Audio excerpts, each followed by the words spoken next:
Good morning everyone, welcome to commerce success. मैं हूं assistant professor Divya Garg और आज हम कंटिन्यू कर रहे हैं टाइप्स ऑफ प्रोडक्ट्स से। वीडियो हमारी बीच में रुक गई थी तो हम वापस करते हैं कन्वीनियंस गुड्स। कन्वीनियंस गुड्स होते हैं जो हम डेली खरीदते हैं, जिसमें हमें ज़्यादा सोचना नहीं पड़ता, ज़्यादा महंगी भी नहीं होती, हम जाके खरीद लेते हैं। जैसे कि ब्रेड, बटर, मिल्क, जिसमें हम रोज़ रोज़ नहीं सोचते कि कौन सा ब्रांड हमें लेना है, कौन सा नहीं लेना। तो इसमें आते हैं 3 तरीके के: staple, impulse goods and emergency goods. Staple goods में कंज्यूमर बहुत ज़्यादा टाइम नहीं लगाता है, बस जाता है शॉप पे और ख़रीद के आ जाता है। उसे पता होता है कि कौन सा उसे प्रोडक्ट खरीदना है। जनरली ये इनएक्सपेंसिव प्रोडक्ट होता है, इसमें ज़्यादा डिसीजन मेकिंग नहीं करनी होती। For example milk. नेक्स्ट है इम्पल्स गुड्स। इम्पल्स गुड्स होते हैं जो एकदम से देखने के बाद याद आते हैं। जैसे कि काउंटर पे कोई अगर आइटम रखी है, उसको देखने के बाद याद आता है कि हाँ, हमें ये चाहिए थी। ये जनरली आपने देखा होगा जब पेमेंट काउंटर्स होते हैं, वहाँ पे चॉकलेट रखी होती हैं या छोटे आइटम्स रखे होते हैं जो हमें देख के याद आ जाते हैं, कि हमें लगता है कि हाँ, ये खरीद लेते हैं। उन्हें कहते हैं impulse goods. For example magazine, gift items, window display में रखी हुई आइटम जिससे कंज्यूमर अट्रैक्ट हो। थर्ड है इमरजेंसी गुड्स। इमरजेंसी गुड्स वो होते हैं जिसमें कंज्यूमर ज़्यादा सोचता नहीं है, अर्जेंट नीड ज़रूरत होती है, चाहे महंगा हो चाहे सस्ता हो, उस टाइम पे वो खरीद लेता है। फॉर एग्जांपल मेडिसिन, या फिर अगर कोई तेज़ बारिश आ रही है तो कोई अम्ब्रेला अगर खरीद रहा है तो उसे भी हम इमरजेंसी गुड्स में लेते हैं। Moving to next is shopping goods. Shopping goods वो होते हैं जो जिसमें कंज्यूमर थोड़ा सा एक्स्ट्रा टाइम लगाता है, अपने एफर्ट्स लगाता है प्रोडक्ट के बारे में जानने के लिए, उसकी क्वालिटीज़, उसके फीचर, उसके प्राइस को सोचने के लिए, कॉम्पिटिटर्स के साथ कंपेयर करने के लिए। इसमें शॉपिंग गुड्स में जनरली ये लॉन्ग लास्टिंग प्रोडक्ट्स होते हैं, जनरली हाई प्राइस्ड होता है, require much more shopping time, do not store brand identification.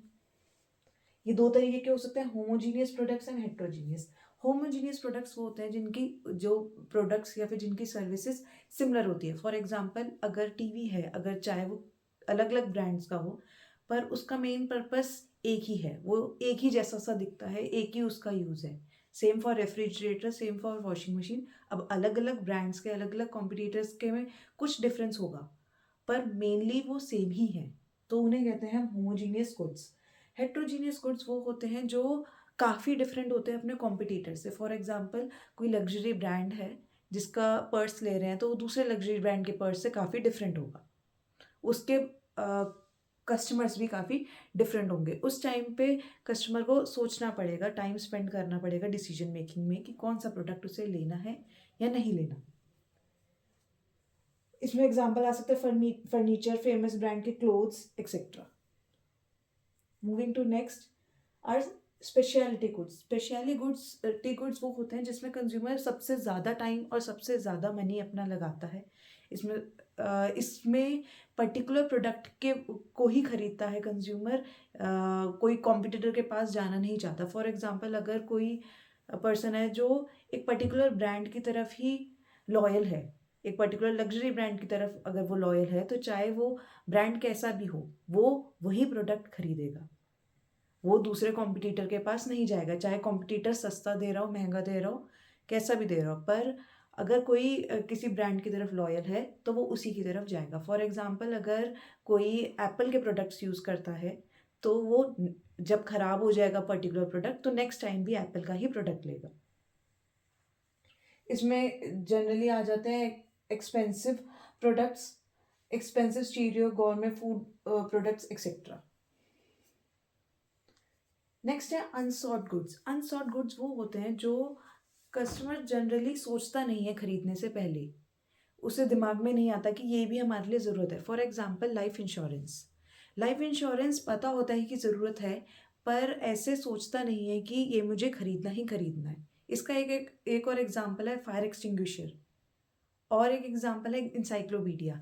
ये यूज़फुल काफ़ी हैं, पर कस्टमर जनरली सोचता नहीं है, या तो उसे पता नहीं होता या फिर डर के वजह से वो नहीं खरीदता। इसमें मेन इंश्योरेंस पॉलिसी आती है, extinguisher, dish washer, mask and sanitisers, encyclopedias etcetera. Unsold goods are goods that the customer does not know about or does not normally think of buying. and the purchase of which arise due to a danger or fear of danger and lack of desire. Life insurance कोई तभी खरीदता है जब उसे डर होता है कि अगर मैं नहीं रहा तो मेरे पीछे फैमिली का क्या, तो उस डर की वजह से लाइफ इंश्योरेंस खरीदी जाती है। तो लाइफ इंश्योरेंस इसलिए अनसॉल्ड गुड्स में आती है। मूविंग टू नेक्स्ट, ये एक फ्लो चार्ट है जिसमें हम सबके बारे में ब्रीफ में समझ सकते हैं। आप एक बार स्क्रीनशॉट ले सकते हैं इसका। नेक्स्ट, अब जो हमारा प्रोडक्ट है, प्रोडक्ट से रिलेटेड कुछ डिसीजंस होते हैं जो मैन्युफैक्चरर लेता है। वो है ब्रांडिंग का, packing, labelling, positioning, support, new product, product mix, product line, design. हम इन सारी चीज़ों को एक एक करके समझते हैं। अब प्रोडक्ट डिसीजन इम्पॉर्टेंट क्यों है? क्योंकि सिर्फ प्रोडक्ट नहीं बिकता, प्रोडक्ट से रिलेटेड जो चीज़ें हैं जैसे कि ब्रांडिंग है, पैकेजिंग है, लेबलिंग है, ये सब भी इम्पॉर्टेंट पार्ट है प्रोडक्ट का। अगर लेबल नहीं होगा प्रोडक्ट पे तो कोई नहीं खरीदे। अगर उसकी ब्रांडिंग नहीं हुई भी, उसके बारे में नहीं लिखा हुआ, तब नहीं बिकेगा वो। अगर उसकी सुंदर सी पैकेजिंग नहीं होगी तो नहीं लेंगे लोग उसे। इसलिए प्रोडक्ट डिसीजन बहुत ज़्यादा इंपॉर्टेंट है। Product decision is a strategic decision with the management of the product and brand management. This can be an idea, service, physical goods, place, organization, person, etcetera. Product सिर्फ एक product नहीं होता, एक tangible thing नहीं होती है। कोई idea भी हो सकता है, सर्विस भी हो सकती है, फिजिकल गुड भी हो सकता है, प्लेस भी हो सकती है, ऑर्गेनाइजेशन भी हो सकता है, पर्सन भी हो सकता है। तो प्रोडक्ट के साथ हम क्या बेनिफिट प्रोवाइड कर रहे हैं कस्टमर को, वो बहुत ज़्यादा इंपॉर्टेंट है। इसलिए प्रोडक्ट के साथ साथ उससे रिलेटेड डिसीजन लेना और बार बार ध्यान रखना कि इस डिसीजन से क्या इम्पैक्ट पड़ रहा है कंज्यूमर पे और क्या चेंजेस ज़रूरी हैं, वो बहुत इंपॉर्टेंट है। इसमें एक कॉन्सेप्ट आता है प्रोडक्ट प्लोरिफिकेशन का।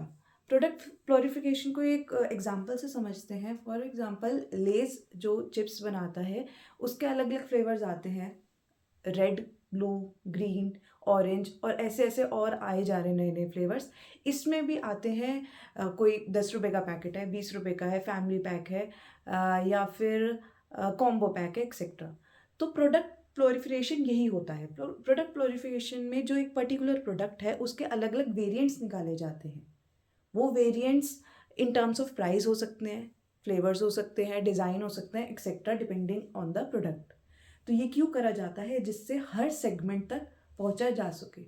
इसमें एक और एग्जांपल लेते हैं पार्ले जी का। पार्ले जी जो बिस्किट है उसका छोटा पैकेट, सबसे छोटा पैकेट भी आता है 5 रुपये का, और बड़ा पैकेट भी आता है, फैमिली पैक भी आता है।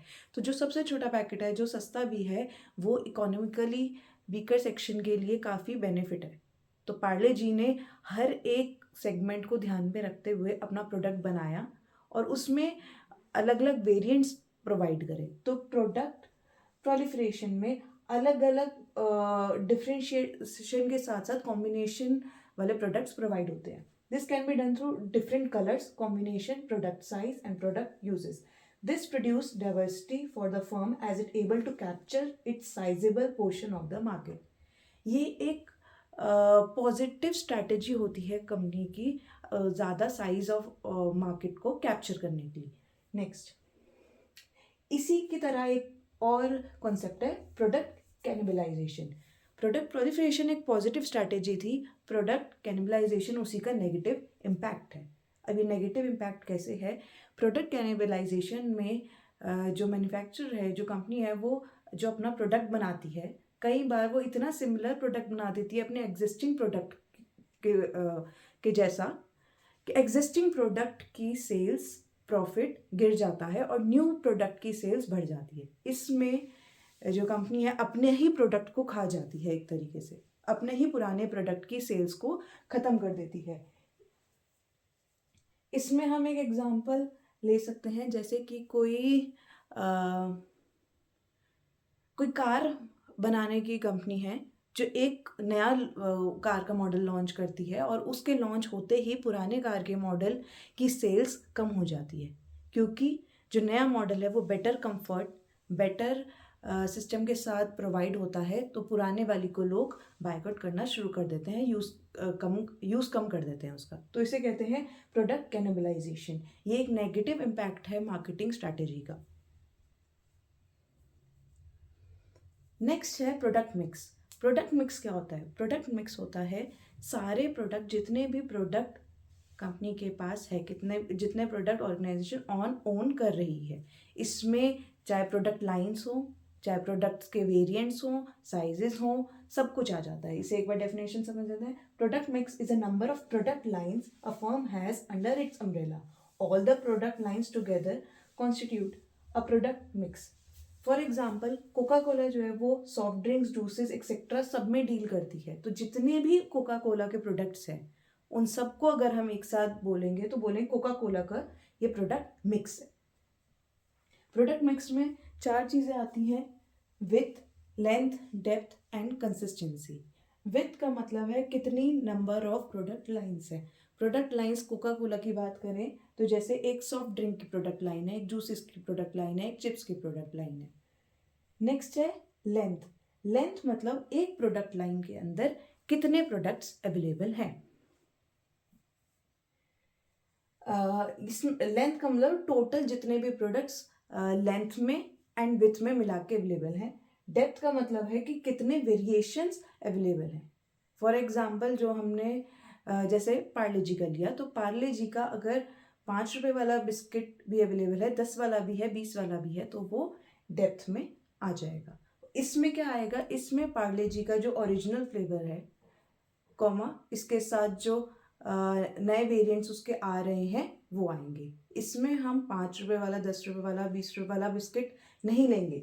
डेप्थ हम लेंगे कि कितने वेरिएंट्स एक पर्टिकुलर प्रोडक्ट के हमारे पास अवेलेबल हैं। एंड लास्ट है कंसिस्टेंसी। कंसिस्टेंसी का मतलब है जितने भी प्रोडक्ट्स हैं और प्रोडक्ट लाइंस है वो आपस में कितने रिलेटेड हैं।